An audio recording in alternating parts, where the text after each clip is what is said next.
All right, the car jack. Now, James told you guys already that you'll never receive any training like this anywhere unless you're paying a lot of money for it, or you just have some sort of high advancement and then you actually can train like this.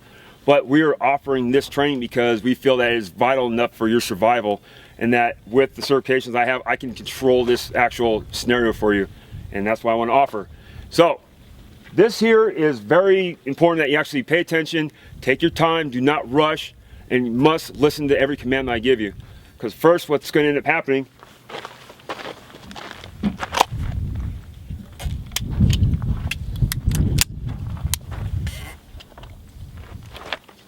is that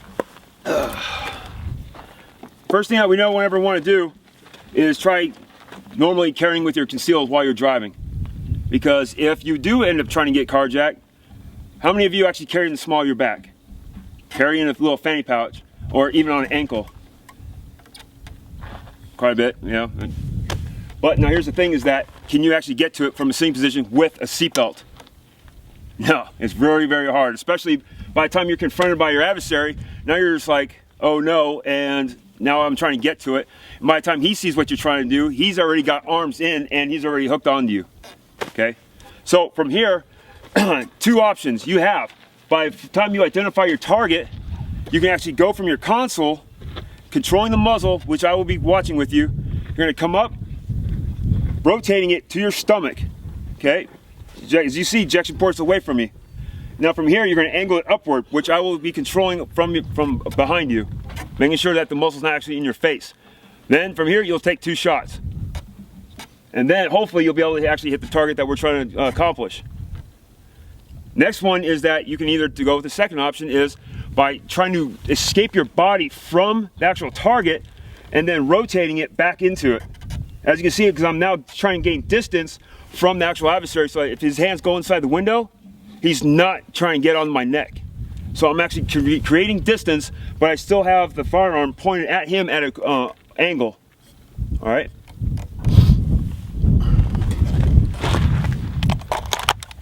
Then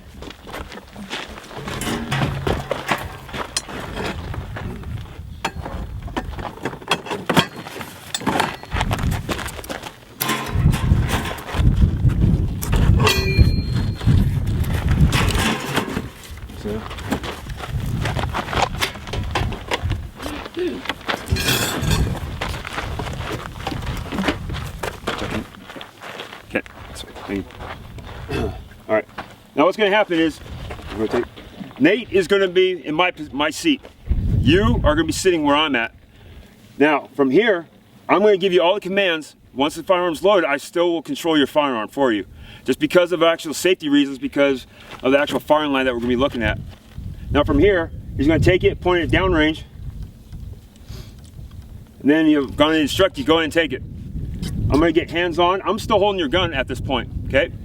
Now what I'm going to tell you to do is go ahead, aim it through the window.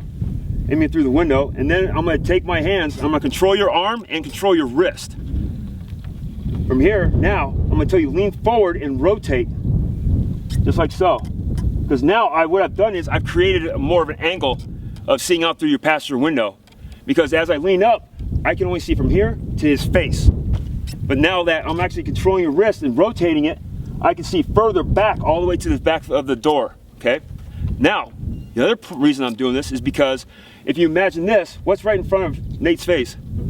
Ejection port. Rotating and lean my body forward, I've now created more of a gap so that I don't injure my loved one.